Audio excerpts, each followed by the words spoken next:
Hello la famille, hello les botalangai. Et c'est un mingi ya ko présenter biso ndako oyo ezana 4 appartements na kati ndeka tozomona ngoboye. Ezana dimension ya 9 mètres x 25. Eza donc na revenu moko ya bien pona ba oba balingaka osombi lupango ozokotisa mbala moko mbongo eloko ya kosomba yango oyo. Donc ndako yango oyo eza na bandeli 9 mètres sur 25 soit 225 mètres carrés tokota na kati. Awa toza na kati tozo remarquer tobandi na parking yango oyo et na gauche na biso awa toza na ba appartement déjà ebandi donc espace ezali mai eza na lupango courant ezali parce que awa place tozali mai kutu betalala donc ndako ezali liboso na biso awa eza appartement ya liboso ya rez-de-chaussée oyo ezali na ndako ya une chambre salon cuisine salle de bain na bandeli donc ndako oyo ezali liboso na biso eza donc il y a une chambre, salon, cuisine, salle de bain. Donc avant et comme en location normale, ezalaki bandako ezalaki il y a ba court séjour donc il y a ba meublé. Ezalaki il y a ba meublé mais lelo ba koma ko louer sango normal ba na location normale.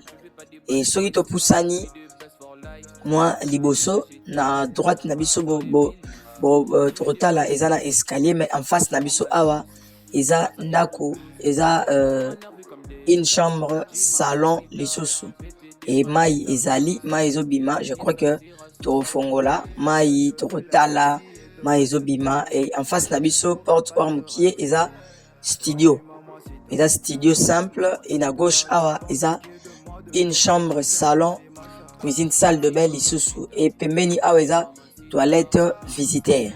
Donc soko mati likolo awa likolo wana bat bazali eza appartement ya 2 chambres salon cuisine 2 salles de bain. Na lobi bia likolo 2 chambres salon cuisine 2 salles de bain. Na gauche awa eza studio ato fongola mai. Donc toana banda kumi balé ya ba une chambre salon et puis ndako moko ya studio et puis na mususu otomoni likolo wana ya 2 chambres salon cuisine 2 salles de bain. To banda kunyo sawana revenu na yango eza $600 américains pour l'instant. Mais ce qui muta sombi yango to lambi peinture to lambi ba palais en tout cas revenu et comme tina ba 750 800. Donc awa toza na commune ya Ngaliema na quartier Bumba na Upen na Bandeli. Toza na commune ya Ngaliema na quartier Bumba na Upen. Donc Ngaliema Mbinza Upen. Pango na biso eza non loin ya Macadam ndeka bomoni boye Macadam o yango bauti ko sala oyo Tshisekedi auti ko inaugurer kala mingi te awa oyo euti Ipen ekititi pompage. Donc awa toza non loin ya rond-point Upen. Donc rond-point Upen, église la borne soit église ya saint des derniers jours ya Upen et yebani partout. Donc le pango eza non loin ya Macadam, le pango babandi yango $95,000 à discuter. Bonne chance à tout le monde naba oba rozala intéressé. Ah, bébé, attends. L'agence congolaise de prestations et services SRL, la solution rapide pour toute activité des transactions immobilières en République démocratique du Congo.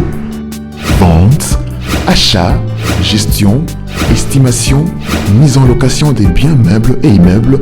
Contactez-nous au plus 243 85 27 79 630. Vous avez une parcelle à vendre, un terrain, une villa, une concession, un bureau et un appartement à vendre ou à louer. Contactez-nous au plus 243 85 27 79 630. La CPS SRL est la première société et grand réseau spécialisé dans la vente et l'achat des biens immobiliers. Pour plus d'informations, visitez-nous sur le www.acpssrl.com. Agence congolaise de prestations et services SRL, votre agence de proximité.